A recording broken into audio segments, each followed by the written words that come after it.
ಎಲ್ಲರಿಗೂ ನಮಸ್ಕಾರ. ಇವತ್ತು ನಾನು ಪರಮಪೂಜ್ಯ ಶ್ರೀ ಸಿದ್ದೇಶ್ವರ ಸ್ವಾಮೀಜಿಯವರು ಹೇಳಿದಂತಹ ಹೂವಾಗಿ ಬಾಳು ಎಂಬ ಕಥೆಯನ್ನು ಹೇಳಲಿದ್ದೇನೆ. ಕೋಲ್ಕತ್ತಾದಲ್ಲಿ ಗುಪ್ತಾ ಎಂಬ ಹೆಸರಿನ ಒಬ್ಬ ಶ್ರೀಮಂತರಿದ್ರು. ಅವರಿಗೆ 2 ಮಕ್ಕಳು. ಆ ಶ್ರೀಮಂತರು ಒಂದಿನ ವೃದ್ಧಾಪ್ಯದಿಂದ ಹಾಸಿಗೆ ಹಿಡಿದ್ರು. ಇನ್ನು ನಾನು ಬಹಳ ದಿನ ಬದುಕೋದಿಲ್ಲ ಎಂಬುದು ಆ ಶ್ರೀಮಂತರಿಗೆ ತಿಳಿತು. ಆಗ ಅವರು 2 ಮಕ್ಕಳನ್ನು ಕರೆದು ಇರುವಂತಹ ಆಸ್ತಿಯನ್ನೆಲ್ಲ ಸಮನಾಗಿ ಹಂಚಿಕೊಟ್ರು.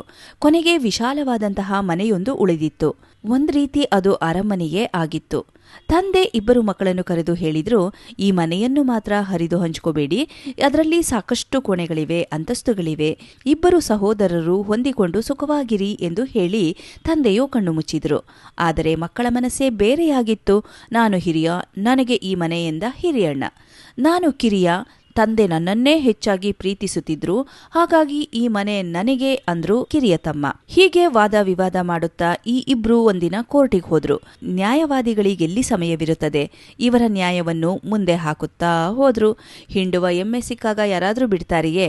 ಮೊದಲೇ ಶ್ರೀಮಂತರು. ಜಗಳವೆಂದರೆ ಲಾಭಕ್ಕೇನು ಕೊರತೆ ಇರುತ್ತೆ? ಸರಿಯಾಗಿ 30 ವರ್ಷಗಳ ನಂತರ ಕೋರ್ಟು ನಿರ್ಣಯ ಕೊಡ್ತು, ನೀವಿಬ್ಬರೂ ಮನೆಯನ್ನು ಸಮನಾಗಿ ಹಂಚಿಕೊಳ್ಳಿ ಎಂದು. ಆಗ ಹಿರಿಯಣ್ಣ ತನ್ನ ಪಾಲಿನ ಮನೆಯ ಬಾಗಿಲು ತೆಗೆದು ಒಳಗ್ ನೋಡಿದ್ರೆ ಆ ಮನೆಯೆಲ್ಲ ಹಾಳಾಗ್ಬಿಟ್ಟಿತ್ತು. ಅದನ್ನ ನೋಡಿದ ಕೂಡ್ಲೇ ಈ ಅಣ್ಣ ಪ್ರಜ್ಞೆ ತಪ್ಪಿ ಬಿದ್ದು ಪ್ರಾಣ ಬಿಟ್ಬಿಟ್ರು. ಹಿರಿಯಣ್ಣನೇ ಹೋದ ಬಳಿಕ ಈ ಮನೆ ತಗೊಂಡು ನಾನಾದ್ರೂ ಏನ್ ಮಾಡ್ಲಿ ಎಂದು ತಮ್ಮನು ಆ 2 ಮನೆಗೆ ಬೀಗ ಹಾಕಿದ್ರು. ಗುಪ್ತಾರ ಮರಳು ಮನೆ ಎಂದು ಬೋರ್ಡ್ ಹಾಕಿದ್ರು. ಜನ ಕೇಳಿದ್ರು, ಹೀಗೇಕೆ ಬರೆದು ಬೋರ್ಡ್ ಹಾಕಿಸಿದ್ದೀರಿ ಎಂದು. ಆಗ ಗುಪ್ತಾ ಅವರು ಹೇಳಿದ್ರು, ನಮ್ಮಿಂದಾದ್ರೂ ಜನರು ಪಾಠ ಕಲಿಯಲಿ, ಸಹೋದರರು ಬಂಧು ಬಾಂಧವರು ಪ್ರೀತಿ ಪ್ರೇಮದಿಂದಿರಲಿ ಎಂದು ಹೀಗೆ ಬರ್ಸಿದ್ದೇನೆ ಅಂದ್ರು. ಈಗ ಗುಪ್ತಾರಿಗೆ ಅರಿವಿನ ಕಣ್ಣು ತೆರೆದಿತ್ತು. ಆದರೆ ಕಾಲ ಮೀರಿತ್ತು. 30 ವರ್ಷ ಬಾಡಿಗೆ ಮನೆಯಲ್ಲಿದ್ದು ಹೋರಾಟ ಮಾಡಿದ್ರು. ಪ್ರತಿಫಲವಾಗಿ ಅಣ್ಣ ಪ್ರಾಣ ಕಳ್ಕೊಂಡ್ರು, ತಮ್ಮ ನೆಮ್ಮದಿ ಕಳ್ಕೊಂಡಿದ್ರು. ಈಗ ನೀವೇ ಹೇಳಿ, ಮನುಷ್ಯನು ಜಾಣನೋ ದಡ್ಡನೋ? ಬದುಕಿನ ಬೆಲೆ ಗೊತ್ತಾದ್ರೆ ಮನುಷ್ಯನಿಗೆ ಹೇಗೆ ಬದುಕಬೇಕೆಂಬುದು ತಿಳಿಯುತ್ತಂತೆ.